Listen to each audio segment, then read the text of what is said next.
கிறிஸ்துவுக்குள் பிரியமான சகோதர சகோதரிகளே, இன்றைய வசனம் பிரசங்கி 9ஆம் அதிகாரம் 5வது வசனத்தை நம்ம வாசித்து ஒரு 2 நிமிஷம் நம்ம தியானிக்கலாம். உயிரோடு இருக்கிறவர்கள் தாங்கள் மரிப்பதை அறிவார்களே, மரித்தவர்கள் ஒன்றும் அறியார்கள், இனி அவர்களுக்கு ஒரு பலனும் இல்லை, அவர்கள் பேர் முதலாய் மறக்கப்பட்டிருக்கிறது. இந்த வசனம் பத்தி நான் 2 செகண்ட் உங்ககிட்ட சொல்றேன். மரித்தவர்கள் ஒன்றும் அறியார்கள் இருக்குது. உயிரோடு இருக்கிற நாம ஒரு நாள் மரிப்போம் என்பதே நம்ம எல்லாருக்குமே தெரியும். ஆனா மரித்தவர்கள் ஒன்றும் அறியார்கள். நம்ம மரித்தவங்களுக்கு நம்ம என்னென்னவோ செய்யறோம், படைகள் பண்றோம், குடி கேட்கிறோம். ஆனா அந்த ஆவி வராது. ஏன் அப்படின்னா கடவுள் மனிதனை மண்ணால உருவாக்குனாரு, அவன் மண்ணுக்கே போறான். அவனோட ஆவி ஆண்டவர் எடுத்துக்கிட்டாரு.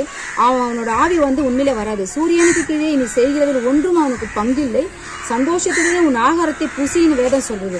அதனால யாருமே மரித்தவங்களை பார்த்து பயப்படாதீங்க. மரித்தவங்க வராங்க, ஆவியா சுத்துறாங்க, அவங்க ஆவி இங்க இருக்கு அங்க இருக்குன்னு சொல்றாங்க, அதெல்லாமே பொய்.